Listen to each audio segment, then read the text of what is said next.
元チャンネルをご視聴いただいてありがとうございます。元です。今回は私がよくやる書き加工、これをもう少し簡単にできないかなと思って丸のこガイドを作ってました。書き加工の場合は深さを調整して幅を調整してっていう作業があります。でそれを丸のこでやろうとするとパーツを計算しなきゃいけないし、微妙なズレとかの調整とかは結構面倒。それをなんとか簡単にできるようにということでこんな丸のこガイドを作ってました。これはパーツをここのメジャーテープで確認ができて、幅をここで調整できる。なので最初のスタートのラインだけを引けばこれで調整ができる。それでは制作動画スタートです。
それではこの 3×40 の角材に書き加工をしてみたいと思います。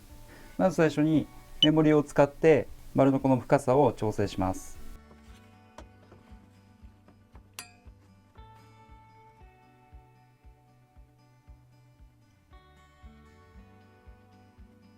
次に書き加工を始めるところの墨線にこのガイドの黒い線の角を合わせます。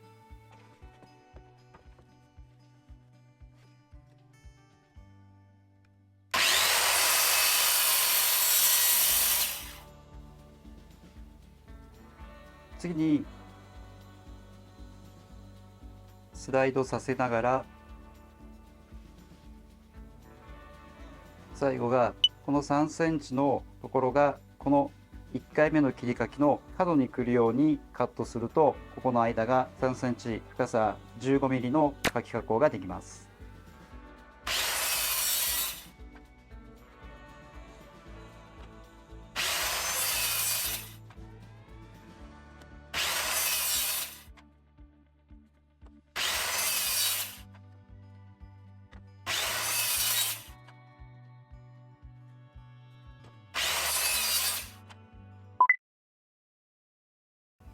実際測ってみたら32ミリ。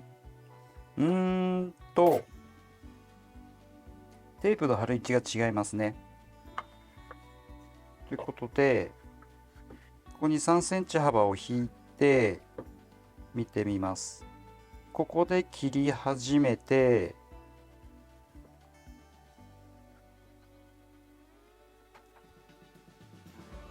パーツが1.5ミリなので、この位置。ここで3センチになれば OK ということなので、3センチの位置はここです。そうすれば切り始めの線から進んでいって、この切り始めの角を3センチに合わせると、ここに 1.5 ミリの幅ができるので、実質3センチになる。これが正解ですね。いかがだったでしょうか。実際考えてたよりはちょっと試行錯誤があって、最終的にメジャーテープの位置を微調整しました。スムーズな作業ではなかったんですけど、最終的には目的のものができたかなと思います。書き加工をよくされる方で、丸ノコを使ってやるのはやっぱり面倒だなと思われる方、参考にしていただけると嬉しいです。モットチャンネルではこのようなジグ製作や初心者講座などの動画を配信しています。またモッツ工房では家具や雑貨などの動画を配信しています。よろしかったらこちらもチェックしてみてください。それでは次回の動画でお会いしましょう。